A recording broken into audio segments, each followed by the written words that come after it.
네, 안녕하십니까. 예, 오늘 또 이렇게 휴일인데 많은 유튜브 방송사, 우리 애국진영 동지들께서 이 자리에 나오셔서 감사합니다.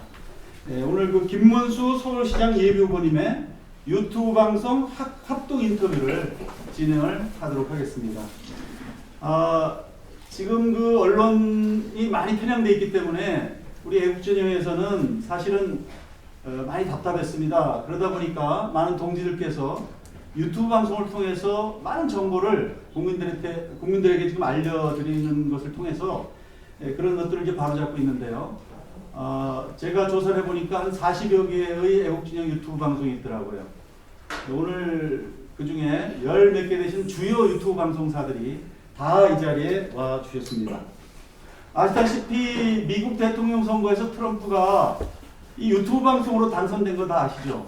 그래서 이번에 지방선거에서 특히 자유한국당과 우리 특별히 김문수 후보님께서는 여러분들의 역할에 굉장히 그 중요성을 두고 계십니다. 그렇기 때문에 아마 국내에서 최초로 이렇게 유튜브 방송 합동 인터뷰를 기획을 하신 걸로 이렇게 이해를 하고 있습니다. 오늘 이 자리는 후보님의 인터뷰 자리이기도 하지만 여러분과 후보님 사이에 상견례 시간이라고 생각하시고 앞으로 선거 기간 내내 또 많은 성원과 협조를 부탁을 드리겠습니다. 오늘 순서는 이제 우리 그 대담을 맡아주신 강유화 기자께서 아마 여러분들 이 대담을 이끌어 주실 거고요. 뭐 앞서 모두 발언이 좀 있을 겁니다. 그리고 한 40분 정도, 40분 내지 50분 정도의 인터뷰가 마쳐지면 이 자리에 와주신 또 여러 유튜브 동지들께서 질의응답할 수 있는 그런 시간도 마련을 하도록 하겠습니다. 그러면 마이크를 우리 그 강유화 기자에게 넘기도록 하겠습니다. 네, 안녕하세요. 강유화 기자라고 합니다. 우선 김문수 서울시장 후보님을 만나보려고 하는데요. 이렇게 애국진영 분들 유튜버 방송 합동 인터뷰를 하시게 어떻게 기획하시게 되셨는지, 그리고 또 아침부터 목이 빠지게 후보님만 기다리고 계시는 시청자분들에게 한 말씀 해주시면 감사하겠습니다. 예, 오늘 이렇게 한꺼번에 훌륭하신 우리 유튜브 방송을 맡아 계시는 기자 여러분들 뵙게 돼서 기쁩니다. 오늘 이렇게 뵈면서 특히 어제 남북 정상회담의 뉴스를 보시고 하루 종일 또 방영이 됐죠. 보시고 많이 좋아하시는 분도 계시고 또 걱정이 큰 분도 계시고 그런 것 같습니다. 여기에 대해서 저도 한편으로는 매우 반갑기도 하고 감격적인 요소도 많았습니다만은 다른 한편으로 매우 걱정도 많이 됐습니다. 앞으로 과연 미군 철수를 하려고 하느냐, 또 어떤 반미 운동을 하려고 하느냐, 남북이 정말 우리 민족이지만은 과연 북한이 그동안 했던 것은 다 제대로 되는지, 핵을 폐기한다는 말은 또 없습니다. 그리고 북한 인권에 대한 이야기도 없습니다. 이산가족 상봉은 나왔지만 512명에 달하는 6.25 이후의 납북자 문제 한마디도 없습니다. 북한 인권에 대한 문제도 없습니다. 3대 세습 독재를 어떻게 하겠다는 말은 없습니다. 그러나 북한으로 보내는 풍선이나 확성기는 또 꺼버린다고 합니다. 그럼 어떻게 되는 거냐? 이 정말 생각을 좀 해봐야 될 점 많이 있습니다. 네, 앞에서 이렇게 말씀을 해주셨는데 조금 이렇게 진지하고 무거운 얘기는 한 5분 뒤로 밀어놓고요. 잠시 이제 후보님께서 등록하시고 어떻게 지내셨는지 좀 근황 토크를 해보려고 해요. 이제 서울 시민이 되셨는데 우선 축하드리고요. 요즘 서울 다니시면서 시민들의 반응이 어떤지 좀 말씀 좀 해주시겠어요? 예, 시민들이 저는 지하철에 가서 매일 아침 출근 인사를 합니다. 근데 아침 출근 인사는 젊은 분들이 많으세요. 근데 낮에는 지하철을 타면은 어르신들이 많으셔서 어르신들 앉을 자리가 부족해서 일반석에도 전부 어르신들이 거의 대부분 타는데 아침에는 어르신석이 자리가 보통 3자리, 6자리밖에 없는데 그것도 텅텅 비어서 갈 정도로 어르신들이 별로 안 타시는데도 불구하고 아침에 지하철역에서 반응이 상당히 좋습니다. 네. 그래서 저는 뭐 이러다가 정말 아주 압도적으로 이기는 거 아니냐 그런 생각도 많이 해봅니다. 어떤 분은 또 사진 찍자는 분도 많이 계시고 어떤 분들은 우리 집에서 한 100표 정도를 내가 주변에 몰아줄 테니까 몰표다고 이렇게 하시는 분도 있는데 여론조사 발표되는 거하고는 조금 제가 체감하는 거는 차이가 나는 것 같습니다. 그리고 어제도 광장시장과 또 종로구에 있는 통인시장도 가고요. 또 정량리 시장, 청과시장, 경동시장 이런 데도 제가 쭉 다녀보고 영등포 시장도 다니고 또 여러 군데 많이 다니는데 대체로 아주 반응이 좋습니다. 그래서 여론조사는 꼭 좋게 나오는 건 아닌데 이 반응이 너무 좋아서 이게 어떻게 된 건지 조금 더 제가 잘 생각을 하고 있습니다. 예. 사실 서울살이가 굉장히 팍팍합니다. 저도 서울에 살고 있지만 굉장히 팍팍하게 살고 있는데 혹시 후보님께서는 대구에 계시다가 서울에 올라오셔서 좀 서울살이 너무 팍팍하다, 서울 시민들이 텃세 부린다 이런 느낌을 못 받으셨어요? 역시 서울이 좋죠.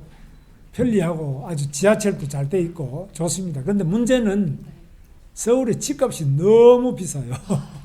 저도 대구에 있는 집을 팔리지도 않습니다. 지금 값도 살 때보다 떨어졌고요. 제가 한 3억 5천에 샀는데 지금 파는 것은 3억 한 2, 3천에 내놔도 안 팔려요. 매기가 전혀 없다고 그래요. 그래서 서울에 제가 관악구 남현동 거기에 빌라를 방 2개짜리 빌라를 전세를 하나 얻었습니다. 그래서 이 전세 값도 아파트 전세는 너무 비싸서 대구에 집을 팔아도 이 서울에서는 집값이 비교적 싼 관악구의 아파트를 전세를 얻을 수 없습니다. 그래서 집값이 비싼 게 좀 문제가 있고요. 두 번째로 미세먼지 걱정들을 많이 하는데 서울은 오늘 또 아침에 제가 세텍스라고 서울 전시관 쪽하고 종합운동장 쪽에 다녀왔는데 롯데타워가 보이지 않았어요. 그만큼 미세먼지 최악이라고 하는데 이런 부분들은 앞으로 제가 꼭 고치겠습니다. 네. 방금 서울 집값 얘기를 해주셨는데 되게 어렵게 집을 구하셨다고 들었는데 이제 국회의원 3번 하시고 경기도지사를 2번이나 역임을 하셨는데 좀 다른 분들에 비해서 재산이 좀 적으신 것 같아요. 그동안 너무 청렴하게 사셔서 그러신 건가요? 저는 특별히 청렴하다기보다도 정상적이다라고 생각합니다. 제가 사실 집을 마련하게 된 것은 월급을 타서 모아서 된 것이 아니고 제가 신혼 초에 공장에서 해고된 다음에 1980년도 해고된 다음에 장사를 좀 했습니다. 당시에 봉천동 서울대학교 입구역에서 작은 책 장사를 좀 했는데 제가 책 장사를 한 15년 했습니다. 그 장사에서 돈은 안 남았지만은 그 장사하는 집이 담보가 돼서 그 집이 은행에 넘어가는데 그 빌딩 전체가 넘어갑니다. 그래서 내 쫓길 판이었는데 당시에 우리 입주자들이 13가구가 있었는데 13개의 점포의 주인들이 그것을 우선에 인수하는 식으로 계약만 해서 다시 은행으로부터 인수받았다가 그 중에 한 명에게 좀 몰아들이면서 약간의 차익이 생겼습니다. 그래서 그때 연립주택을 하나 서울에 샀어요. 그래서 제가 집을 서울에서 처음 가졌습니다. 제가 서울에서 이사를 한 20번 이상 했는데요. 그때 처음으로 아주 낡은 17평짜리 연립주택을 하나 제가 구하게 됐습니다. 그것도 제가 돈 벌거나 월급을 타서는 그때 엄두를 못 내고 제가 하던 가게가 저당이 잡혀 넘어가는데 그것을 받아서 다시 한 사람에게 몰아주면서 약간의 차익을 좀 더 받아서 그 돈으로 집을 처음 가졌고 그 다음에부터 저는 국회의원을 10년 하고요. 도지사를 8년 했습니다. 저는 술도 안 먹고 담배도 안 피우고 애도 제 딸 하나밖에 없고 애를 유학 보내지도 않고 아주 정상적으로 일하고 저는 골프도 안 칩니다. 정말 근검절약하면서 제 월급을 받아서 정상적으로 살았는데도 제가 지금 가지고 있는 한 5억 정도 되는 재산 이게 전부입니다. 그런데 이게 정상입니다. 제가 뭐 특별히 못 사는 사람이 아니라 정상적인데 다만 저는 돈을 벌기 위해서 이사를 다니거나 또 제가 공천위원장 같은 거 할 때 국회의원 전국에 공천을 240명 이상을 공천하니까 공천해달라고 돈을 몇십억 가져온 사람이 있었습니다. 그런 거 제가 다 뿌리쳤습니다. 그리고 경기도지사를 할 때는 여러 가지 건축이나 또 공장을 짓는다든지 골프장을 짓는다든지 인허가 관계해서 저한테 잘 해달라고 돈 가져온 사람이 있었습니다. 그건 제가 전부 거절하고 부정한 돈은 하나도 안 받습니다. 그리고 근검절약해서 사는 오늘날의 국회의원, 공직자들이 정상적으로 살면은 저 정도 살고 또 너무 그 돈을 마구 써버리면은 빚을 져야 마땅하고 또 뒷돈을 좀 받으면 재산이 늘어난다고 저는 생각합니다. 그래서 저는 뭐 특별히 제가 정념하다 그런 게 아니고 정상적으로 알뜰살뜰 살면 저 정도 사는 게 보통 아니겠나 이렇게 생각합니다. 네, 후보님께서는 알뜰살뜰 근검절약하시면서 사셨기 때문에 지금 적은 재산이지만 그것이 정상이다라고 말씀을 해주셨습니다. 그 관악구 같은 경우에는 후보님께서 이제 대학 시절에 노동운동을 하셨던 본거지이기도 하시잖아요. 이제 감회가 굉장히 새로울 것 같은데요. 사실 어제도 많은 분들이 보셨겠지만 남북 정상회담이 열렸습니다. 그 남북 정상회담에서 합의문 내용이 나왔는데요. 이제 아무래도 당시에 주사파에 대해서도 누구보다 더 잘 알고 계실 것 같은데 북한 진정성 있는 완전한 핵폐기를 들어갔다고 보시나요? 어제 남북 정상의 선언문 보면은 남북이 비핵화를 목표로 한다 이렇게는 말했는데 비핵화 한다는 말은 없었습니다. 그런데 지금 문제는 북한 핵 폐기 그리고 북한 인권 문제 우리 납북자 500여 명의 송환이죠. 이런 부분이 가장 중요한 의제가 돼야 되는데 북한 인권 문제는 아예 꺼내지도 않고 핵 문제도 안 꺼낸 것 같아요. 전혀. 지금 비핵화를 목표로 한다 이거는 과거에 노무현 대통령 때나 또 김대중 대통령 때 과거에 노태우 대통령 이런 분들이 남북 간에 합의했던 내용보다 더 진전된 게 아무것도 없습니다. 그래서 사실 가장 중요한 의제인 핵 폐기 없습니다. 그래서 여러 가지 뭐 다른 분위기 좋게 저도 제가 경기도지사를 8년 했기 때문에 남북 공동경비구역 JSA라 하죠. 판문점 JSA 그 회담장과 그리고 거기에 나지막한 콘크리트 턱을 만들어 놨는데 그 위로 김정은 넘어오고 문재인 대통령이 또 갔다 오고 하는 이런 광경은 굉장히 감동적인 장면입니다. 저도 재임하면서 그 장소에 여러 번 갔습니다. 왜냐하면 그게 우리 경기도니까요.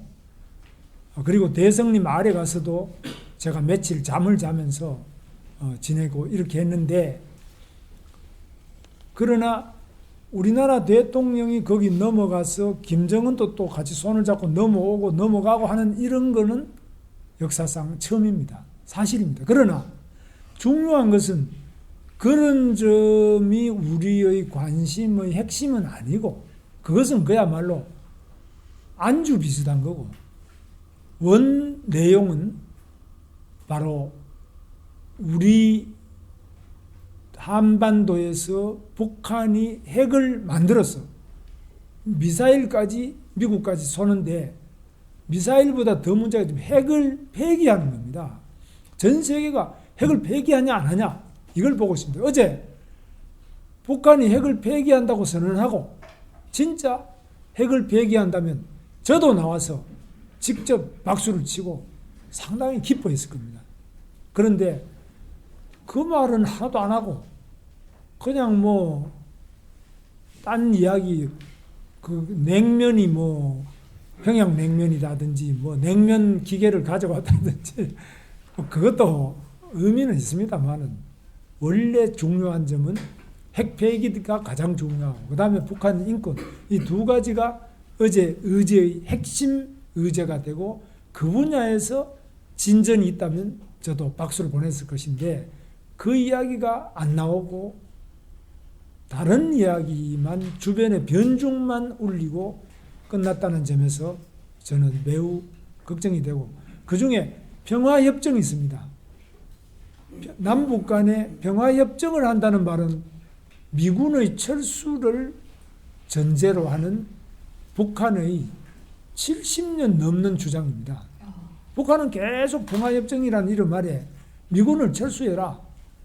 그래서 49년도에 한번 철수하고 6.25 전쟁이 50년이 났죠. 그럼 6.25 전쟁 때 다시 미군이 와서 53년에 휴전협정하면서 한미동맹과 미군이 주둔이 계속됐는데, 지금 다시 또 평화협정을 이야기하면서 미군을 몰아내고 우리 민족끼리 잘 보자. 이거 저는 반대입니다. 그러면은 결국에 이번에 합의문에 들어간 게 사실상 북한의 주장이 거의 다 관철됐다고 보시는 거죠?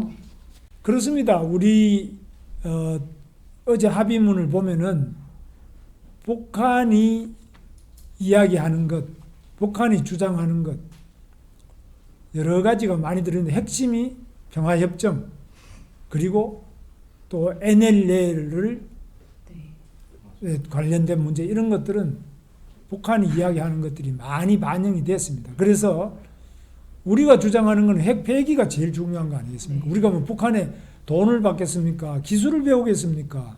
뭐 있습니까? 맞습니다. 핵을 폐기하고 우리 목사들, 우리 납북어부들, 우리 칼기 납치자들, 이런 분들을 다시 모셔오는 것, 이게 우리 목적 아니겠습니까?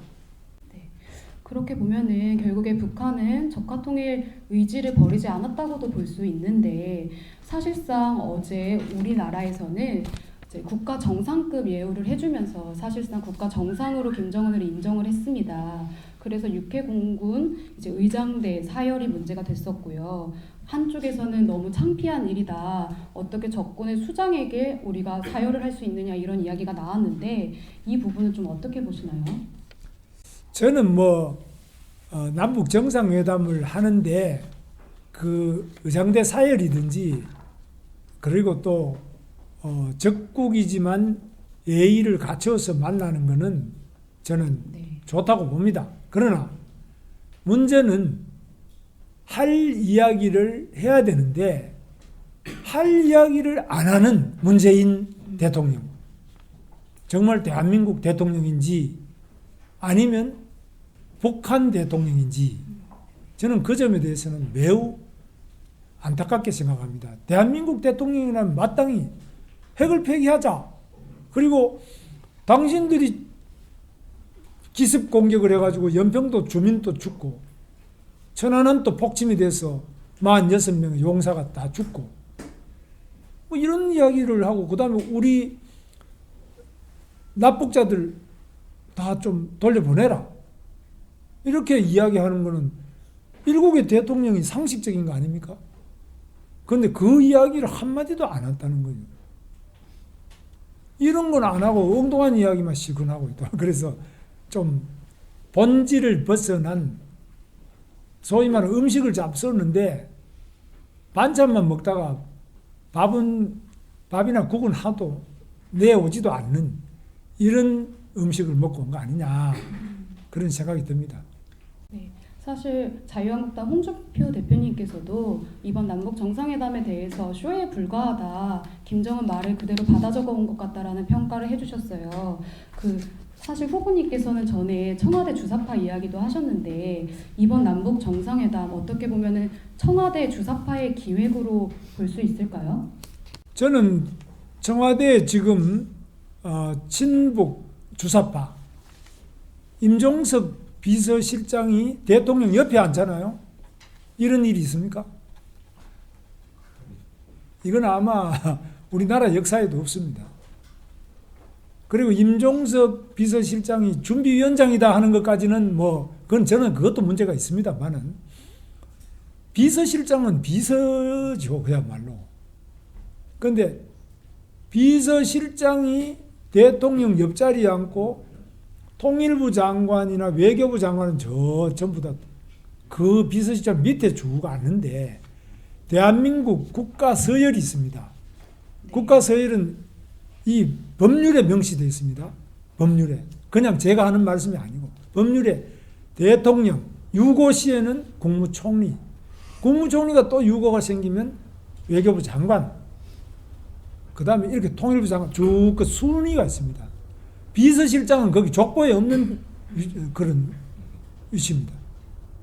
비서실장은 장관급으로 예우하지만 그 유고시의 대통령의 직무를 대행하는 그 족보에 없는 사람입니다. 이런 사람이 남북관계나 외교관계에서 대통령 옆에 앉아가지고 바로 옆에 이것을 언론 용어로 실세라고 하더구만요. 근데 이 실세라는 것이 아니라 바로 이 사람이 김정은과 가장 통하는 주체 사상파다, 친북 주사파다. 이것을 드러내서 김정은이나 김여정이도 알지요. 남조선 청와대에는 전부 우리 김일성 수령님을 존경하고 어릴 때부터 대학 다닐 때 그거 공부하고 그 조직을 하고 그걸 확산하다가 임종석 비서실장은 3년 감옥에 갔다 온 바로 주체사상 때문에 감옥에 갔다 온 이런 사람들이 비서실장과 거기에 수두룩하게 대통령 연설문 써주는 사람, 일정 잡는 사람 다 그런 사람들이에요. 걱정하지 말라우. 걱정 안 하고 아마 남조선 청와대는 우리 편이라우 이렇게 안심하고 갔을 겁니다. 정말 걱정입니다. 그래서 이거는 제가 하는 말씀이 아니고 미국이나 일본이나 다른 나라에서도 모두 다 한국 청와대에 극비 정보를 주면은 바로 북한으로 간다. 이 정말 굉장히 심각한 문제입니다. 그래서 동맹이 의심을 하는 관계로 되고 김정은이는 우리를 믿어 서로 믿는 사상적 동지로 신용복을 사상적으로 존경한다고 우리 문재인 대통령이 평창올림픽 때 거기 김영남이 앉아있는 자리에서 연설했잖아요. 아베도 있는 데서 연설했잖아요. 신용복이 누굽니까?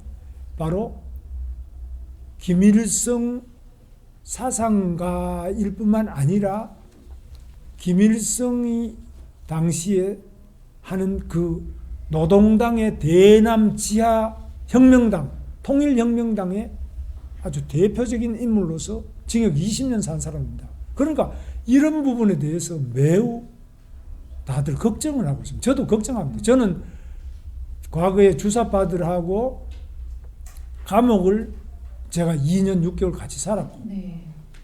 감옥 안에서 또 북한에서 온 간첩들하고 100여 명하고 감옥 생활을 같이 했습니다. 그리고 신용복이라는 사람은 저 서울 상과대학 학교 선배입니다. 너무나 잘합니다. 그 운동권, 그 서클 다 제가 소속되어 있던 사람입니다.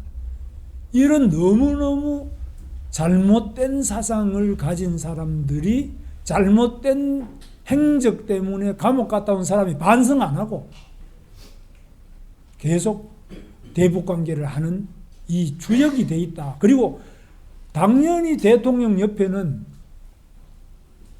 당연히 통일부 장관이나 외교부 장관이 먼저 앉고 그 다음에 통일부 장관 이렇게 앉아야 되는데 왜 비서실장이 자기가 김일성 사상 때문에 학교 다닐 때 전대에 무장한 것 그리고 임수경을 평양 밀사 특사로 보냈던 것 때문에 징역 3년 6개월 살았잖아요. 다 알잖아요. 그것 때문에 대통령 옆에 앉아가 김정은이를 만나고 김여정이 또 만나고 이거 뭐 참 걱정입니다.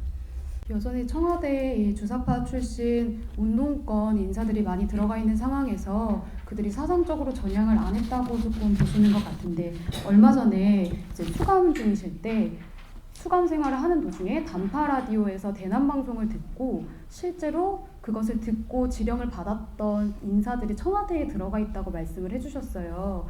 근데 이제 일각에서는 그게 말이 되느냐, 하태경 바른미래당 최고위원님께서는 그게 말이 되느냐, 어떻게 감옥에 라디오를 반입을 했겠느냐 이렇게까지 이야기를 하셨는데 좀 어떻게 그때 이야기하셨던 단파 라디오는 사실인가요? 제가 사실 아닌 걸 이야기한 적이 있었습니까?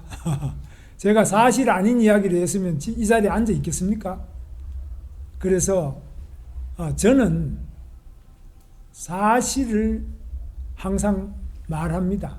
네. 제가 국회의원 중에서도 가장 거짓말 시키지 않는 국회의원으로 모든 기자들도 뽑아줬습니다. 그리고 제가 경기도지사 8년 하는 동안에 가장 공약을 지키는 제 말을 정확하게 95% 이상 지켰는데 공약을 잘 지키는 시도지사 1등을 제가 계속했습니다. 그래서 저는 제 인생이 언행 일치 그리고 정직하게 살자 이게 제 인생의 그런 기본 좌우명이고요.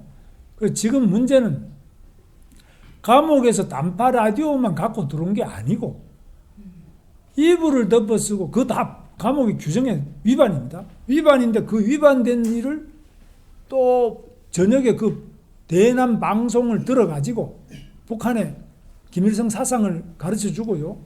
거기에 뭐 남만에 대한 난수표 방송을 했습니다. 그 사상을 들어가지고 정리를 그 감옥에서는 또 연필도 못 가지게 하고 요즘은 괜찮은데 그때는 볼펜이나 종이를 못 가지게 합니다. 그래서 휴지에다가 그 볼펜 10만 가지고 그걸 써가지고 이불 덮어쓰고 그걸 다시 들어 써가지고 그걸 또 나누어 주면서 이렇게 공부를 합니다. 그래서 감옥 안에서도 그치지 않는데 저는 그 감옥의 이야기를 하고자 하는 것이 아니라 임종석 비서실장 같은 사람은 감옥에 나온 다음에 국회의원이 됐습니다. 바로 김대중 대통령에 의해서 발탁이 돼서 국회의원을 했는데요.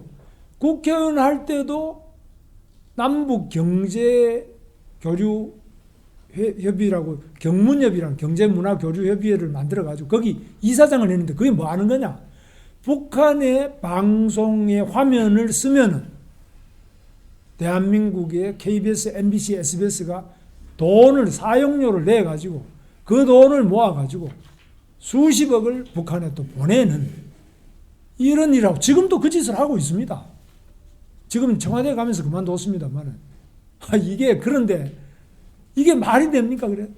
이렇게 하면서 그게 남북 간의 교류다 그런데 그러면 북한이 우리 방송을 쓰면 그것도 돈을 받아야 돼요. 그건 또 안 받아요.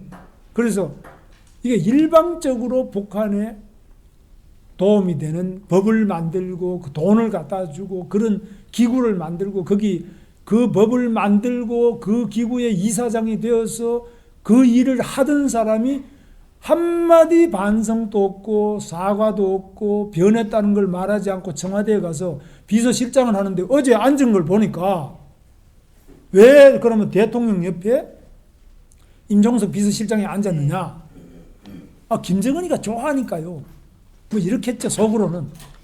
그러나 김정은이 좋아하는 것도 중요하지만 우리 국민이 어떻게 볼 거냐, 그것도 좀 생각해 주시는 그런 우리 대통령 되시기 바랍니다. 그런 청와대 되기 바랍니다. 네, 사실 후보님께서는 누구보다 노동운동을 열심히 하셨어요. 그래서 심상정 전 정의대 대표께서도 이제 노동계의 황태자다, 노동운동계의 황태자라는 말을 하셨었는데, 이제 어떻게 보면은 계속 그쪽에서 헌신을 하셨다고 한다면은 청와대에 입성해 계셨을 수도 있는데, 어떻게 이렇게 좌파에서 우파로 획기적인 진짜 혁명 같은 전향을 하시게 되셨나요? 저는 제 양심에 따라서 좌파를 했고 제 양심에 따라서 지금 우파가 됐습니다. 저는 원래 대구 경북고등학교 3학년 때 제가 박정희 대통령 3선 개헌을 반대한다, 우리 학생들 친구들하고 같이 시위를 해서 무기정학을 받았습니다. 대학에 들어와서도 계속 제가 서울을 보니까 그때 빈민촌이 많아서 제가 청계천 병화시장 이런 데도 있고 청계천 판사촌에도 있었는데 너무 우리 서울이 빈부격차도 심하고 저 같은 시골 출신들은 뭐 방도 없고 뭐 정말 그때는 하수갈 돈도 없고 그래서 굉장히 힘들었어요. 그러면서 빈부격차를 없애려면 혁명을 해야 된다, 노동자 농민들이 혁명을 해야 된다, 이런 사상에 빠지게 됐어요. 그러나 저는 뭐 북한에 대해서 좋다는 생각을 한 번도 가진 본 적이 없습니다. 저는 한 번도 주사파가 돼 본 적이 없습니다. 왜냐? 저는 김일성 주체사상, 김일성을 우상 숭배하는 것에 대해서는 너무너무 거부 반응이 많았어요. 저는 그 싫어합니다. 개인 숭배를 싫어하는 사람입니다. 그래서 저는 주체사상을 가진 적은 없습니다만 공부는 제가 다 했습니다. 왜냐하면 계속 그 감옥에 있는 사람들이든지 주변에 그런 사람들이 많았으니까요. 네, 영향을 받으셨죠. 주고받고 교류는 많이 했습니다. 제가 그런 사상 가진 적은 없고요. 다만 1990년에 소련이 망하면서 저도 또 감옥 갔다 나온 다음에 소련이 망하면서 그때 뉴스나 또 그 여러 가지 기록을 보니까 소련에는 정의도 없고 또 경제 발전도 없고 자유도 없고 아무것도 없는데요. 이거 완전히 지옥이에요. 그래서 이건 아니다.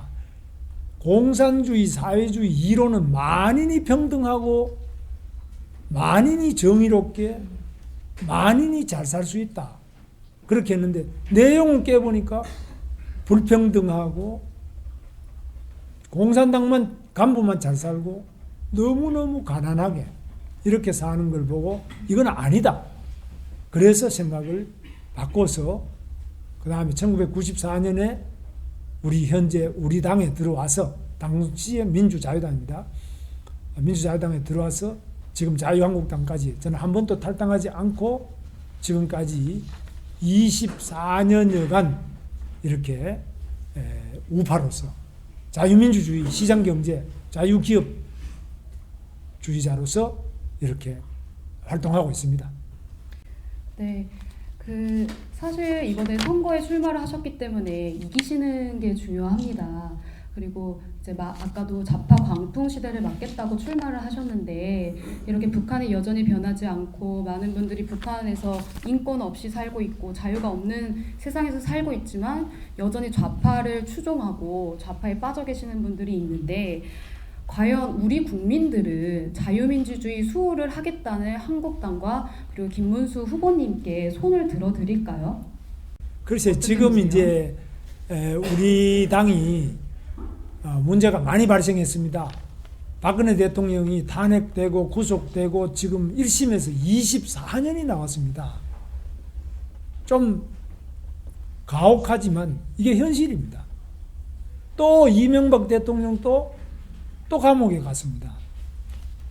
그럼 어떻게 자유한국당 너희들은 서로 친박 친이 싸우다가 자기들끼리 탄핵하고 자기들끼리 망해가지고 그 우두머리 이도 박도 둘 다 감옥 갔지 않느냐. 너희들은 인간이 아니다. 정치도 아니다. 또 무슨 뭐 뇌물죄 이런 것이 썩었지 않느냐. 이런 비판을 저는 한 몸에 다 받고 있습니다. 너희들이 양심이 있느냐? 저는 이런 비판을 피할 생각이 없습니다. 그런 비판 달게 박혔습니다. 그러나 시시비비 옳은 것은 옳고 그런 것은 그런 겁니다. 법은 증거에 의해서 잘못된 것은 밝혀내서 감옥에 집어넣고 잘못되지 않으면 당연히 석방하고 무죄로 또 해주고 해야 되는데 지금 대한민국 법치주의가 흔들리고 있습니다. 그냥 촛불 들고 광화문에 모여가지고 사회주의가 답이다. 박근혜를 몰아내자. 이명박이 잡아 넣으라 그러면은 이런 거를 따져보지도 안 하고 법적으로 증거가 있냐면 따져보지도 않고 탄핵하고 따져보지도 안 하고 24년씩 막 하는데 저는 이런 부분이 결국 대한민국 법이 밝혀낼 거로 봅니다. 대한민국의 역사가 밝혀낼 거로 봅니다. 대한민국의 양심이 밝혀낼 거로 봅니다. 저는 지금까지 제가 철이 들고 살아오면서 한 번도 옳지 않은데 나는 따라가야지 이렇게 생각해 본 적도 없고 그렇게 안 하려고 노력해 왔습니다. 물론 저도 인간이니까 실수도 있고 잘못도 많겠죠. 그러나 제 양심의 깊은 곳에서부터는 늘 저는 진리를 따라서 살아야지. 정의를 따라서 살아야지. 제 양심에 부끄러움이 없어야지. 이 일념으로 언행일치의 삶을 살자고 노력하고 있는데 바로 그런 의미에서 지금 저에게 국민들이 야 너는 왜 박근혜를 두둔하냐? 너는 이명박이를 두둔하냐?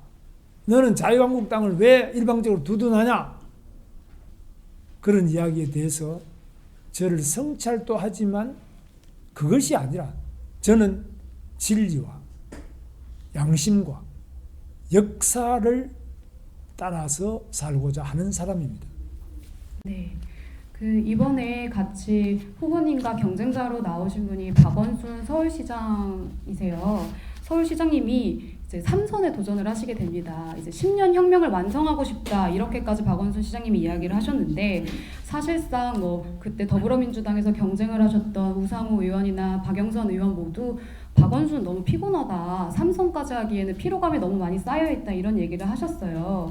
그 유권자들 만나다 보면은 이제 유권자분들이 박원순 서울시장님 너무 피로감이 많아요.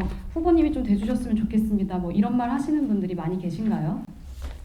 그런 분도 많이 계십니다. 어제도 시장에 가니까 그런 말씀 많이 하시던데 뭐 저는 지금 박원순 시장이 피곤한 것 이상으로 문제가 되는 것은 이 박원순 시장이 첫째 서울을 통째로 다른 곳으로 옮기는 서울 이전 이 편에 서 있다는 겁니다.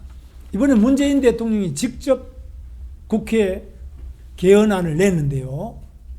그 개헌안 3조 2항에는 서울을 국회의원 반만 모여서 법을 고치면은 아무데나 옮길 수 있도록 이렇게 되어 있습니다. 저는 서울은 600년 대한민국의 수도, 남북 통일이 되더라도 수도는 서울이라야 된다. 그리고 해외에 나가 있는 8천만 동포들 모두 서울은 수도다. 그리고 이 중국, 러시아, 몽골, 저 카자흐스탄, 우즈베키스탄부터 이 모든 유라시아 방대한 대륙의 자유의 수도가 서울이다. 정말 자유민주주의 시장경제체제가 이렇게 활짝 꼽힌 곳의 대표적인 수도가 서울 아니냐. 어디 있습니까? 북경입니까? 상해입니까? 블라디보스톡입니까? 모스크바입니까? 울란바토르입니까? 어디입니까? 서울보다 더 자유롭고 서울보다 더 시장경제, 자유기업, 언론의 자유, 정당의 자유, 집회의 자유 이런 데가 있는 곳이 어디 있습니까? 유라시아 대륙에는 서울은 바로 자유의 수도, 자유의 등불. 그래서 저는 서울을 사랑합니다. 서울을 또한 6.25 전쟁 때 완전히 폐허가 됐죠. 폐허가 된 이 서울이 지금 어떻게 됐습니까? 많이 발전했는데 박원순 시장이 있었던 7년간 변화가 없습니다. 침체되고 있습니다. 하는 게 없습니다. 서울에 그래서 저는 재개발, 재건축 서울에 400군데 넘는 곳에 대해서 자유를 허용하겠습니다. 규제를 규제 철폐하겠습니다. 철폐를 하시겠다는 하겠습니다. 그리고 박원순 시장은 토목 이런 것들을 싫어하기 때문에 도로가 다 막힙니다. 저는 올림픽 대로를 지하화하고 또 지금 현재 올림픽 대로로부터 바로 한강 고수부지로 접근할 수 있도록 하겠습니다. 그래서 한강을 제가 많이 바꿔서 한강에 항구가 많도록 해서 서울은 항구다. 서울은 항구입니다. 옛날부터 항구입니다. 옛날부터 전국의 모든 배가 서울의 마포로 영등포로 다 광나루로 서울에 배가 다 들어왔습니다. 김포다. 그 항구란 말입니다. 포라는 말은 항구라는 말입니다. 진, 이 노량진, 진이란 말도 항구입니다. 이런 것들이 한강에 제가 조사해 보니까 한강 임진강에 100개가 넘는 항구가 있었습니다. 근데 지금 이걸 다 막아놨습니다. 남북 관계가 지금 좋아지면은 한강하고 지금은 중립지역, 한강하고를 벗어나면 NLL이 되고 한강하고에서 임진강 쪽으로부터 MDL 군사 분계선이 올라갑니다. 군사 분계선과 한강의 중립지역, 그 다음에 바다의 NLL 이렇게 되는데 그 중립지역 전체, 한강하고 전체가 남북이 합의하지 않으면 못 쓰는데 이런 부분에도 저희가 준설을 해서 그 모래 채취된 거의 수익금은 남북이 나눠 가지고 이런 것도 제가 경기도지사 할 때부터 다 구상을 해서 지금 가지고 있고 북한에도 제안하고 우리 정부에도 다 있습니다. 그래서 이런 것들을 통해서 서울은 항구다. 그리고 서울은 재개발, 재건축만이 아니라 여러 가지 도시의 스카이라인도 바꾸겠습니다. 도로, 철도도 완전히 바꾸겠습니다. 저는 이런 부분에서 전문가들하고 해서 이미 공약을 발표를 다 했습니다. 그리고 서울의 대학교가 40개 이상 있는데 이 대학교마다 그 옆에 대학촌이 있는데 홍대나 건대 같은 데는 대학촌이 발달되어 있습니다만 나머지는 고시방, 하숙촌 조금 낙후되어 있습니다. 여기에 제가 대학과 그 주민과 또 구청과 우리 시청이 합쳐서 다른 기업하고 협력해서 이 5자 협력을 통해서 대학 주변을 가장 좋은 4차 산업혁명 특구로 발전시켜내겠습니다. 그래서 젊은이들이 그곳에서 좋은 주거도 가지고 일자리도 가지고 연구도 하면서 문화예술을 즐길 수 있는 그런 꿈의 캠퍼스 타운을 제가 만들겠습니다. 네, 사실 후보님 제가 한 말씀만 드리면 후보님께서 너무 진지하고 가끔 재미없다는 얘기가 나와요. 그래서 저도 지금 진행을 하다 보니까 약간 다큐가 생각이 나요. 그래서 후보님께서 좀 이제 다큐 김문수가 아니라 좀 예능 김문수로 한번 틀어주시는 것도 좋을 것 같아요. 그렇게 해야지 청년 유권자들에게 좀 힘을 얻으실 것 같거든요. 이제 제가 마지막으로 여쭤보고 싶은 게 이제 안철수 후보도 좀 빼놓을 수가 없을 것 같아요. 안철수 후보가 보수표를 노리겠다고 이제 하고 있는 것 같은데 후보님 보시기에 안철수 후보는 보수 맞나요? 그래서 안철수 후보는 아시는 것처럼 박원순 시장을 당선시킨 가장 중요한 모태 아닙니까? 1등 공신 정도가 아니라 아예 박원순 서울시장 탄생의 어머니 역할을 한 거죠. 다 기억하실 겁니다. 그런데 그분이 그 박원순 보수냐? 글쎄요. 그 다음에 안철수 후보는 또 민주당 대표도 하고 국회의원도 했습니다. 네, 그렇죠. 그럼 그런 분이 보수냐? 뭐 그거는 정말 저로서는 이해가 잘 안 가고요. 또 저보고 어떤 분은 저보고 어떤 분은 안철수 후보와 저하고를 단일화하면 어떠냐? 네, 그런 그런데 얘기가 많이 나오죠. 후보를 단일화한다면 당연히 박원순과 안철수 두 사람이 비슷한데 거의 같은데 저하고는 전혀 다른 것 같은데 어떻게 저보고 단일화하라 그러냐?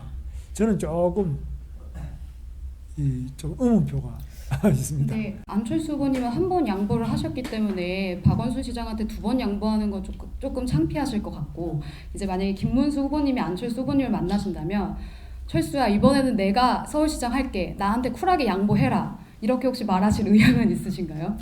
뭐 저는 그런 말은 안 합니다. 한 번도 제가 어떤 후보 보고 양보해라라고 말해본 적이 저는 없습니다. 왜? 그분이 그분대로 생각이 있어서 후보자가 됐습니다. 그래서 저는 이 후보가 된 분들을 저도 후보로서는 절대로 저만큼 소중한 뜻을 가지고 저만큼 당선의 열망을 가지고 나오신 분이지, 제가 뭐 다른 후보 보고 뭐 양보해라든지 이런 생각도 안 하고 그런 말도 안 합니다. 네, 그러면 유일한 보수 후보로서 정면 대결을 펼치시겠다라는 의미로 받아들이겠습니다. 예, 뭐 보수만이 아니라 네, 대한민국의 자유민주주의, 자유기업, 자유언론, 자유시장, 이 부분에 대해서 저만큼 확신을 가진 후보는 없을 것이다. 왜? 저는 감옥을 2년 6개월 살아봤습니다. 감옥에서 가장 그리운 것은 자유입니다. 밥이 아닙니다. 자유입니다. 그리고 저는 많은 고문을 당해봤습니다. 지금 현존하는 정치인 중에 저만큼 고문을 많이 당해본 사람이 없습니다. 중앙정보부, 안기부, 보안사령부, 그리고 남영동 대공분실부터 장안동 대공분실, 저는 고문하는 데는 안 가본 데 같고 안 당해본 고문이 없습니다. 전기고문, 물고문, 고춧가루 고문, 몽둥이 찜질부터 모든 고문을 다 당해본 사람입니다. 그래서 저는 인권이 얼마나 중요하냐, 인간의 신체의 자유가 얼마나 중요하냐, 그리고 자유가 얼마나 중요하냐, 여기에 대해서 지금 그 어떤 정치인보다 제가 뼛속 깊이 제 모든 삶 속에서 절실히 느끼고 있습니다. 따라서 저는 이 대한민국이, 이 서울이 바로 자유대한민국, 자유서울, 그리고 자유로운 우리 삶이 될 수 있도록 하는데 저 이상으로 확신을 가지고 목숨 바쳐 노력할 사람이 있겠느냐, 이런 생각도 해봅니다. 네, 이제 좀 마무리를 해야 되는데 제가 사실 진짜 딱 하나 개인적으로 궁금한 게 있거든요. 제가 인권 문제에 관심이 많습니다. 아까 전에도 인권, 자유가 너무 중요하다고 말씀을 해주셨는데, 이 박원순 서울시장 같은 경우에도 인권 변호사 출신이에요. 그리고 제가 알기로는 후보님을 변호해 준 적도 있다고 들었는데, 왜 좌파들은 인권이 중요하다고 이야기를 하면서 북한 인권에는 침묵을 하고 있는지, 이거에 대해서 어떻게 보시는지 좀 궁금해요. 북한 인권에 대해서 특히 민주당이 계속 반대하고 나머지 뭐 정당이 다 그 반대를 합니다. 북한 인권에 대해서 우리 당도 그렇게 적극적이지는 않았습니다. 저는 북한 고문당하는 수용소 이야기나 또 처형된 이야기를 들으면서 저는 듣는 순간에 제 몸에 전기가 흐르고 제 눈에는 눈물이 흐르고 제 심장이 견딜 수 없는 그런 걸 느낍니다. 그거는 제가 머리로 느끼는 것이 아니라 제 과거의 체험, 제 삶 속에서 고문당하는 사람을 보고는 저는 견딜 수가 없어서 그 북한 인권법을 처음 발의를 했습니다. 그리고 북한 인권법 통과를 위해서 제가 굉장히 고독한 싸움을 많이 했습니다. 중국 가서 중국 공안으로부터 많이 두들겨 맞기도 했습니다. 그러나 제 목숨이 끊어지는 한이 있더라도 이 인권을 위해서는 제가 그 길을 가야 되겠다. 그리고 대한민국의 국회의원이라면 더더구나. 국회의원이 북한 인권을 외면하면서 어떻게 그 국회의원이 될 수 있습니까? 그런데 미국에서는 우리보다 먼저 북한 인권법을 통과시켰는데요. 제가 국회의원 할 때 미국 의회에 갔습니다. 갔는데 그 미국에서는 북한 인권법이 하원, 상원 다시 돌아와서 상하 합동회의 3번을 거쳤는데 심의를 거쳤는데 3번 다 만장일치로 통과됐어요. 그래서 제가 물었어요. 어떻게 반대하는 사람 미국 국회의원 이렇게 많은데 없냐? 그걸 물으니까 미국에서 만약에 북한 인권법을 반대하거나 아프리카 그때 수단 인권도 상당히 중요했어요. 인권법이라는 것을 반대하는 순간 그 국회의원은 상원이든 하원이든 정계에서 자동으로 퇴출돼요. 인권을 무시하는 사람은 어떻게 정치인이 되냐. 그래서 그건 북한 인권이라서 꼭 만장일치가 아니라 어느 나라 인권이든지 간에 늘 만장일치다. 그런데 우리 대한민국 국회, 대한민국 정치, 대한민국 언론 제가 묻습니다. 북한 인권에 대해서 무엇을 보도하셨나요? 무슨 법을 만들었나요? 북한 인권법이 통과된 지가 벌써 2년이 다 돼가는데 지금 민주당이 또 국회에서 다수당이 되고 민주당이 집권하면서부터 북한 인권재단의 이사를 추천하지 않아서 지금 북한 인권법이 사문화되어 있습니다. 통과는 되는데 실행이 안 되고 있습니다. 정말 전 세계에 창피한 일입니다. 이번에 문재인 대통령이 김정은을 만나는데 북한 납북된 사람들 6.25 때가 아니고 그 이후에 납북어부, 칼리기 납북 그리고 목사들도 중국에서 납북된 사람 말 한마디도 안 합니다. 얼마 전에 최은희 선생이 돌아가셨죠. 최은희 선생이 납북자입니다. 신상욱 감독도 홍콩에서 납북이 됐습니다. 납치됐다가 다시 탈북해서 돌아왔잖아요. 돌아가셨죠. 그런데 우리 그 언론에서 최은희가 납북자였다, 탈북자였다라는 이야기를 하는 보도를 본 적이 없어요. 정말 생각해 봐야 됩니다. 그래서 우리 국민들이 북한 동포의 인권을 생각하지 않으면서 어떻게 선진국이 될 수 있냐죠. 인권을 존중 안 하는 그런 언론, 그런 정치, 그런 국민이 어떻게 선진국이 될 수 있겠습니까? 그럼 이런 부분을 바꾸려면은 더 큰 꿈이 필요하실 것 같은데 혹시 서울시장 당선되시고 나시면 대권 도전하실 건가요? 저는 아직 생각 자체가 없습니다. 네, 알겠습니다.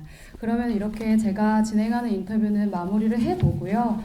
이제 오늘 많이 오셨는데 이제 유튜버 방송 대표님들께 한번 마이크를 넘겨볼게요.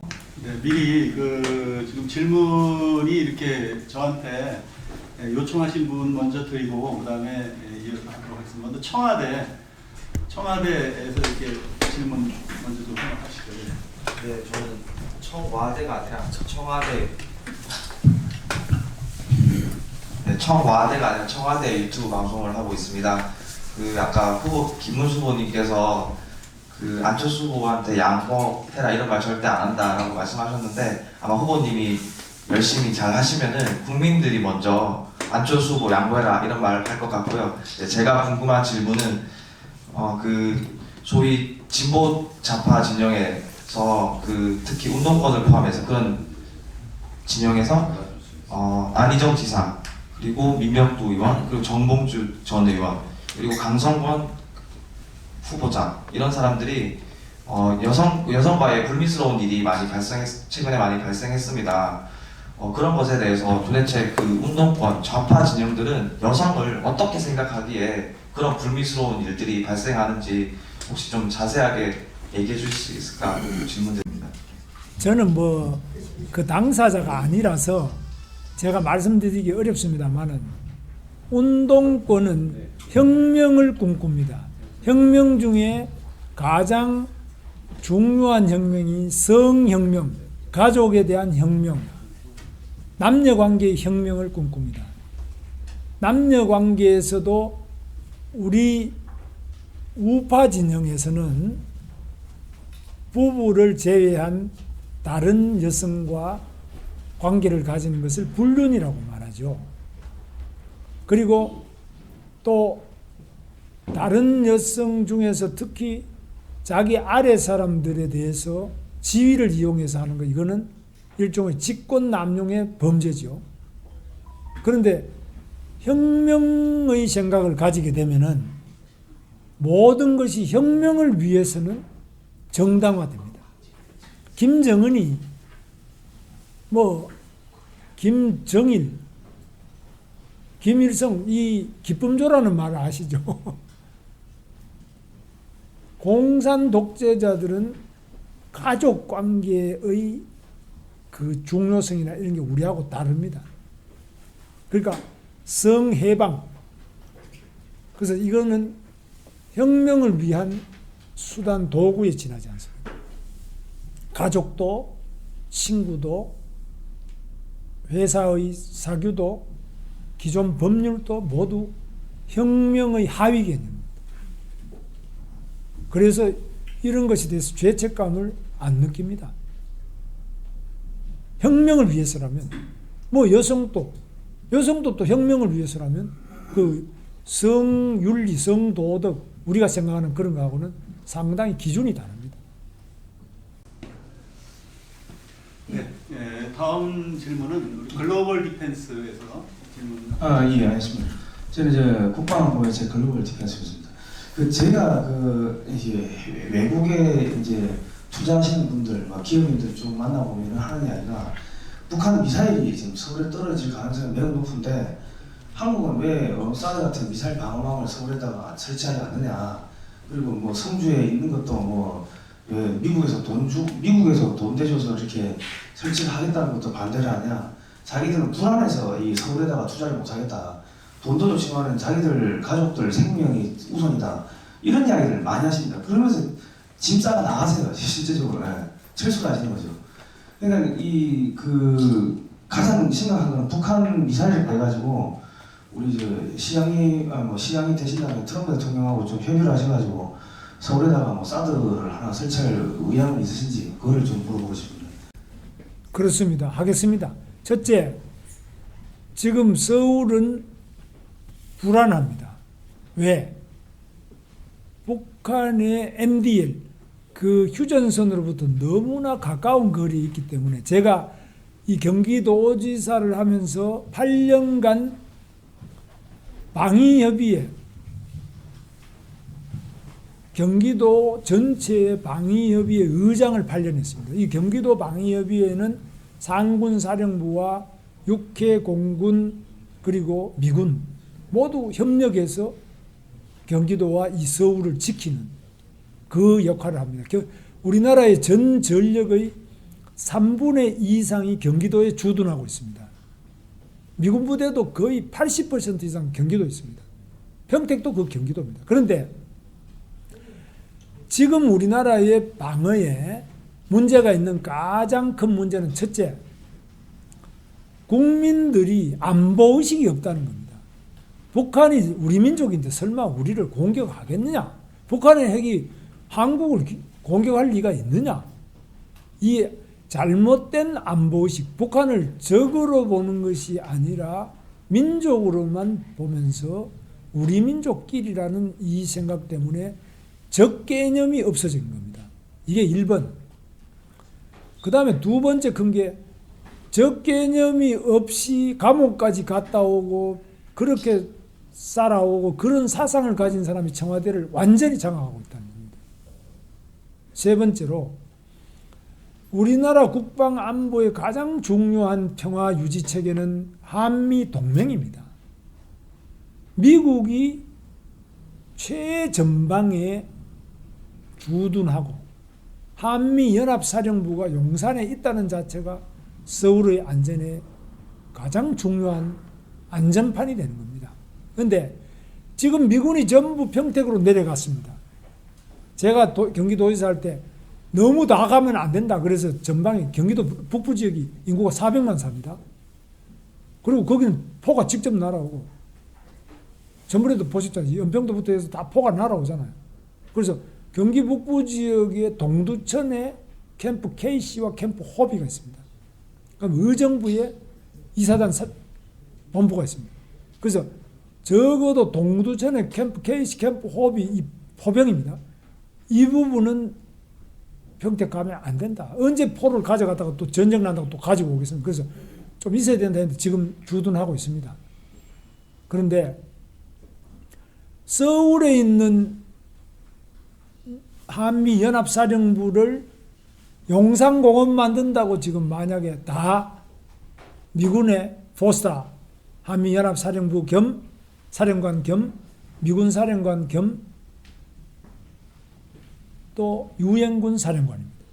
이 포스타 이분이요. 이런 분이 전부 다 가버렸다. 평택 가버렸다. 그러면 평택 이북 지역이 위험에 노출되게 됩니다. 그래서 저는 제가 서울시장 출마 기자회견 하면서 1차 공약에서 서울은 안전해야 된다.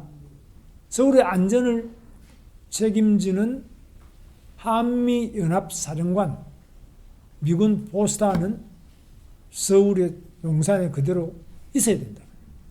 밑에 다른 부대는 철수를 해서 저 평택에 가는 한이 있더라도 저는 그것도 반대입니다만 그렇게 이미 결정됐기 때문에 그 가더라도 적어도 한미연합사령부가 유지되고 유엔사령부가 유지되고 그리고 그 사령관은 서울에 주둔해 줘야 우리가 적어도 몇 개 사단이 지키는 이상으로 방어력이 높아집니다. 그래서 이 부분이 중요한데 어제 문재인 대통령과 김정은 사이에 발표된 공동선언문에 평화협정이란 말이 나와 있는데 이 말이 자칫 한미연합사령부의 해체, 전시작전권의 환수, 미군의 철수로 이어진다면 이거는 우리나라가 다시 전쟁 위협에 빠지고 중국의 패권으로부터 우리가 자유롭고 독립적인 나라를 유지할 수 없게 될 것이라고 저는 확신하면서 어제 문재인 대통령이 평화협정에 대해서 언급한 부분에 대해서 단호히 반대합니다. 네. 다음은 봉주루 방송, 영호 방송. 영호 방송 질문 드리겠습니다. 네, 영호 라이브 방송입니다. 지난 오구 대선이 부정선거로 총체적으로 그 선관위에 의해서 저질러졌다고들 말이 많고 지금 대법원의 계류 중에 있습니다. 근데 심리도 안 하고 있고 자꾸 차일피일 미루면서 잘 진행이 안 되고 있는 이 차제에서 사실은 서울시장이라면 우리 대한민국에서 제일 핵심 수도의 시장으로서 각 당의 명운이 걸려있는 전쟁이라고 봅니다. 그런 의미에서 본다면 이번 대선이 참으로 우파가 가져와야 되는 중요한 시점인데 지금 자유한국당이나 기타 야당이나 이런 데서 그 부정선거에 대해서는 일절 언급이 없습니다. 그 다음에 그렇다면 차제에 이제 부정선거 방지 대책이라도 세워야 되는데 뭐 투표를 어떻게 보관하고 어떤 감시 체제에서 밀봉을 어떻게 보강을 해서 하고 뭐 이런 대책을 선관위에 맡겨놓으면은 그대로 또 재발 또 될 수 있을 것 같습니다. 그래서 이걸 빨리 만들어야 되지 않겠느냐 하는 생각이 듭니다. 왜냐하면은 각 선거 참관인들이 각 당에서 추천한 사람들이 24시간 감시 체제로 들어간다든가 뭐 이런 게 없으면요 그냥 총재로 바꿔치기 또 합니다. 그리고 선관위에서 그런 게 없다 하고 그냥 말하자면 착시 현상이라고 그러고 뭐 이렇게 발표하고 있는데 그럼 거기에 대해서 심리라도 빨리 진행을 해야 되는데 진행도 안 하고 있고 자꾸 차일피일 미루고 있습니다. 예, 이런 질문 거좀 해주세요. 없을 거로 이해하고요. 네. 저기 그거 지금 답변 우리 그 애국진영에서 그 컴퓨터 그 투표 문제에 대해서 많이 그 문제 제기를 하시는 분들이 많이 있는 소문을 아마 들으셨을 거예요, 후보님께서도요. 이게 아마 당에서 이렇게 그 이제 뭐 대처해야 될 부분 같은데 오늘 후보님께 혹시 뭐 그런 데 대한 어떤 생각을 가지고 계신지 이렇게 이런 취지의 질문인 것 같습니다. 네. 예, 그 질문에 대해서는 우리가 소위 말하면 투표 개표의 공정성인데 투표 개표의 공정성 더 철저하게 지켜야 된다. 거기에 의혹이 있다. 우리 자유한국당이 제대로 딱 눈을 뜨고 정신 똑바로 차리고 감시 못했지 않느냐. 그런 점에 대해서는 앞으로 더 노력하겠습니다. 그 지적은 감사한 지적으로 감사를 드립니다. 그러나 지금 제일 문제는 드루킹 사건으로 표현되고 있지만 드루킹 게이트 온라인으로 이게 부정선거가 엄청나게 많았다고 저는 보고 있습니다. 이거 밝히기 위해서 자유한국당에서도 특검을 도입해서 야당과 합쳐서 특검을 도입해서 지난번에 온라인의 불법 부정선거 이것을 저는 문재인 댓글 공작 비리 게이트다 이렇게 생각하고 있습니다. 그래서 문재인 대통령 당선에 이 부분이 어떤 영향을 미치고 어떻게 불법이 그대로 진행되고 또 이번에도 또 바로 선거를 앞두고 또 계속될 겁니다. 그래서 이 그룹이 노무현 대통령 노사모부터 시작해서 저는 문재인 대통령 당선 지금도 이것이 바로 현 집권 세력의 가장 핵심적인 부대로 보고 있습니다. 거짓 선동, 거짓 불법이 가장 많이 일어나는 것이 온라인이었고 우리 우파가 그동안 계속 당했습니다.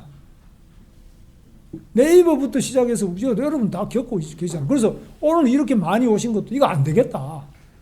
우리가 이렇게 당해서 되겠느냐. 바로 사이버 공간에서 온라인상에서 너무너무 저들이 불법적으로 심지어는 북한에서까지 중국을 통해서 직접적으로 공격하는 거 다 나오잖아요. 이게 전부 연결돼 가지고 한국의 유권자들을 현혹하고 불법 비리가 횡행하고 네이버가 무책임하게 이런 걸 받아가지고 또 유포하고 온라인 그렇게 온 거 아닙니까? 거기에 대해서 좀 더 주목하고 막아주시는데 여러분들께서 많이 좀 협력해 주시기 바랍니다. 전자개표기는 쓰지 말아야 되는 걸로 오늘 저기 저는 마음대로 조작할 수 있답니다. 저는 전자개표기를 쓰지 말자라는 생각은 아니고요. 은행에 가시면은 은행에 이게 지폐를 감식하는 게 있죠. 그것도 전자 아닙니까, 그죠? 전자개표기가 다 무조건 쓰지 말자 그러면 우리는 오프라인, 온라인도 막 하지 말자. 우리는 막 옛날식으로 막 이렇게 하자. 이렇게만 이야기해서도 자유민주주의자가 아닙니다. 그는 비과학적인 주장이 되고요. 그걸 하는데 제대로 하자. 거짓이 있어서는 안 된다. 이렇게 주장하셔야 된다. 그걸 감시하자. 다시 검증하자. 이거는 좋은데 하지 말자. 모든 조작이 가능하니까 하는 말입니다. 조작은 다 가능해요. 옛날부터 왜 4.19가 일어났습니까? 통에 집어넣는데 미리부터 그 통에 그래서 이제 어떻게 합니까? 통에 못 집어넣게 처음에 보일 때 통을 까서 보여주고 그 다음에 다시 시작하죠. 그래서 우리의 과학은 거짓과 불법 비리를 막아낼 수 있는 수단이 된다고 봐야지. 우리를 과학적인 방법을 쓰면은 우리는 못 막으니까 과학을 하지 말고 뭐 이 전기 누전되니까 뭐 촛불 켜놓고 살자 이거 안 되잖아. 그래서 저 말씀은 온라인 자체를 전부 완전 불신하고 그거 다 폐지해라. 이거는 무리하고 그걸 감시하자. 바로잡자. 검증하자. 그게 옳은 자세 아니겠나 하고 저는 생각하는데 어쨌든 진실을 밝히기 위한 우리 선생님 노력이라든지 그런 주장하시는 분에 대해서는 감사를 드립니다. 네, 오늘 뭐 잠깐 제 양해를 구하겠습니다. 오늘 뭐 토론회가 아니고 일단 인터뷰니까 좀 이렇게 그 지속적으로 이렇게 문답식의 질문을 하긴 좀 시간상으로 좀 어렵습니다. 그래서 우리 다음에 우리 김상진 원장. 예, 일파만파 TV를 대리해서 김상진입니다. 저희 일파만파 TV에서 박원순 아들 박주신 병역비리 관련해서 자주 영상을 찍고 있었습니다. 지금 질문드리는 것은 공직 후보자의 아들의 병역비리 의혹에 관련된 내용입니다. 박원순 서울시장이 참여했던 그 참여연대는 이회창 후보의 아들 병역비리 의혹을 끊임없이 제기해서 예전에 대선 때 이회창 아들이 공개적인 기자회견장에서 신체 검사를 하는 그런 해프닝을 겪었습니다. 소위 말해서 좌파들은 우파 후보자들에 대한 아들 병역비리 의혹을 끊임없이 제기를 해왔고 그것을 검증을 겪었습니다. 근데 박원순 서울시장은 현재 지난번 지방선거 때 자신의 아들 병역비리 의혹 부분에 대해서 일반 네티즌들한테 전부 다 공직선거법으로 고발해서 지금 그것이 4년째 재판 중에 있고 그 4년이 흘러서 다시 지방선거를 앞두고 있는 상황입니다. 그런데 지금 박원순 시장 아들은 지금 저희가 2심 재판을 하고 있는데 1심, 2심에 전부 다 법원의 법정 증인으로 채택되어 있습니다. 왜냐하면 새로운 증거가 나왔기 때문에 그렇습니다. 근데 모든 언론이 이걸 다 덮어버렸고 박원순 시장은 자신이 고발한 사건에 대해서 아들이 증인으로 채택되니까 정치 탄압받는다고 하고 다른 언론사에 나가서는 아들 문제, 딸 문제 다 해결됐다고 하고 있습니다. 그런데 저희 피고들이 박원순 시장한테 면담을 하면 면담을 거절하고 있고 시청을 찾아가면 청경률을 통해서 끌어내고 있습니다. 다른 구청 행사장 가면은 구청 공무원들을 통해서 다시 끌어내고 있고요. 법원에서 아들의 신체 감정을 하겠다고 결정한 사안을 공직 후보자가 공직 시장이 지금까지 거부해왔고 앞으로 선거를 앞두고 있습니다. 그래서 김문수 후보님께 꼭 질문 드리고 싶은 내용은 뭐냐면은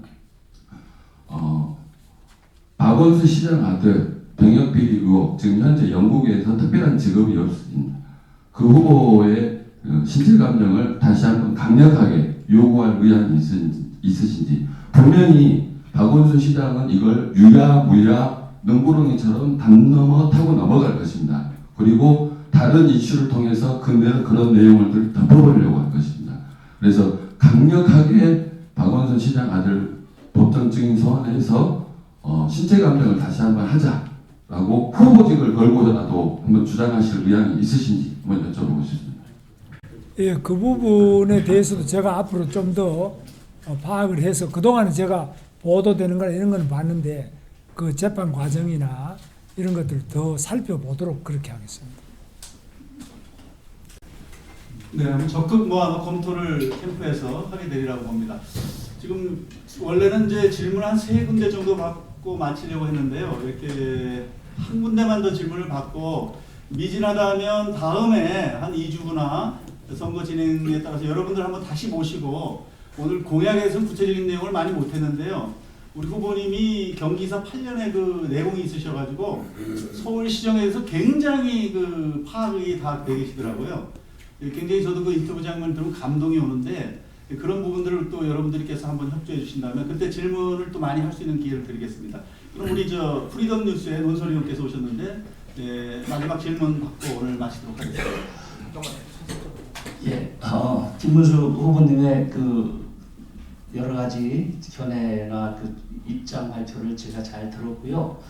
그 많은 이제 유권자랄까 그런 시민들의 입장에서는 새로운 시장을 모실 때 그분이 우리 서울시에 어떤 변화를 줘서 어떻게 세계적인 도시로 갖고 갈 수 있을까 하는 비전을 한 말씀으로 좀 간단하게 요약해 주시고요. 어떤 정치인은 신영복을 존경한다 이렇게 자기 모델을 제시한 경우도 있었는데 우리 후보님께서는 평소 존경하는 정치 철학으로서 어떤 시장이 될 후보로서 존경했던 외국의 시장이라든가 어떤 분이 있으면 밝혀주시면 감사하겠습니다. 저는 외국 사람들을 존경한다는 것은 흔히 많이 하는데 제가 생각하는 것은 기본적으로 우리나라의 정치가 가장 존경스러운 정치로 보고 있습니다. 우리나라는 식민지에서부터 이렇게 해방이 되고 독립이 되고 남북이 분단되고 전쟁이 일어났음에도 불구하고 이렇게 성공해서 오늘의 대한민국을 이룩했는데요. 여기에는 대한민국의 가장 존경스러운 이승만 대통령, 박정희 대통령, 많은 대통령들이 다 훌륭했다고 저는 봅니다. 저는 자유한국당의 시장 후보이지만 지난번 국립현충원에 가서 김대중 대통령 묘소에도 참배를 했습니다. 그거 왜 하느냐? 김대중 대통령도 우리나라 대통령이었고 저는 뽑지 않았습니다. 저는 안 찍었어요. 그러나 그분이 우리나라 대통령으로서 존경받을 만하다고 저는 보고 있습니다. 그래서 저는 대한민국 모든 대통령을 다 존경합니다. 그러나 그중에 특별히 존경하는 분은 이승만 대통령과 박정희 대통령 두 분은 세계적인 존경을 받아 마땅한 분으로 생각하고 또 많은 분들이 세계 많은 나라에서 존경하고 있습니다. 다만 대한민국에서만 욕을 하고 있습니다. 참 안타깝습니다. 그 다음에 서울시장도요. 뭐 여러분 다 아시다시피 좋은 시장들이 많이 계시죠. 그리고 뭐 이명박 대통령 청계천 뭐 대중교통 많은 획기적인 사업도 하셨습니다만 그 이외에도 우리 오세훈 시장도 좋은 일을 많이 하셨고요. 박원순 시장도 꼭 나쁜 일만 하는 건 아닙니다. 돈도 잘 나눠주고 있고요. 자기 돈은 아니지만. 그리고 또 벽화도 또 그리는데 벽화 그리는 게 저 나쁘다는 게 아닙니다. 그러나 그게 주요한 시장의 사업이 될 수가 없어요. 그래서 정말 서울시에 대해서 여러 가지로 지금 하고 있는 분들이 너무너무 못했으면 어떻게 됐겠나 하는데 지금 최근에 7년간 박원순 시장의 재임 기간 동안 서울이 너무 낙후되고 있다. 불편이 너무 교통이 아니라 고통이 되고 있다. 한강은 강이 아니라 이게 막혔는데 나는 서울을 항구를 폐쇄해 버렸습니다. 이명박 대통령이 아라뱃길하고 다 뚫어놨는데 서울을 폐쇄시킨 것은 북한의 공산 집단이 저 한강 하구를 막은 게 하나 있고 그 다음에 두 번째는 아라뱃길을 막은 박원순 시장하고 김정은 공산 집단과 또 박원순 시장 두 사람이 서울의 항구인데 그걸 막아버렸습니다. 그런 점에서 참 유감이다. 그렇게 생각하고 있습니다. 그리고 서울이 또 자기 집 자기가 돈 들여서 지켰다는데 그거 다 안 해줘요. 왜 안 해주냐. 그래서 재개발 재건축이나 이런 데도 자유를 줘야 된다. 그래서 제가 서울은 자유다라고 하는데 이런 것이 무슨 말인지 우리 박원순 시장도 좀 알아듣고 고쳐 나가기를 바랍니다. 네, 감사합니다. 그러면 오늘 김문수 서울시장 후보 유튜브 방송 합동 인터뷰를 여기서 종료를 할까 하고요. 우리 후보님께서 우리 이 유튜브 방송 보시는 시청자들에게 마지막 인사 한 말씀 해주시고 마치도록 하겠습니다. 민주주의의 가장 중요한 요소는 언론의 자유입니다. 자유민주주의의 언론의 자유가 없이는 자유민주주의가 숨이 막혀서 사라집니다. 저는 지금 이 문재인 정부의 언론 조작, 언론 장악이 아주 위험한 수준에 와 있습니다. 우리 주변에 북한의 자유 언론이 없죠. 중국 공산당의 자유 언론이 없죠. 자유 언론이 통제되는 속에서 어떻게 자유가 있겠습니까?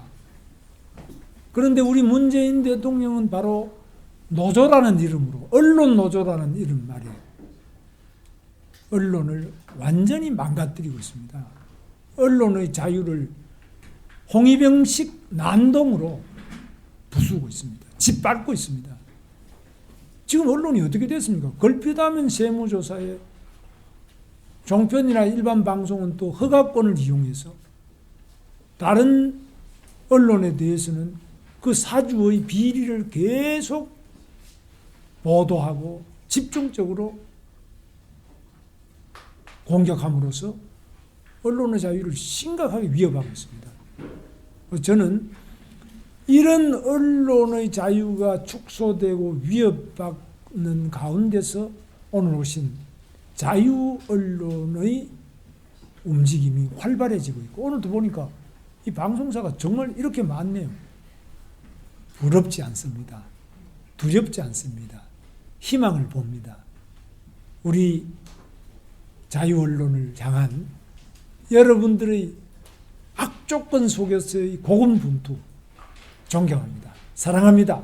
여러분이 희망입니다. 함께 갑시다. 감사합니다.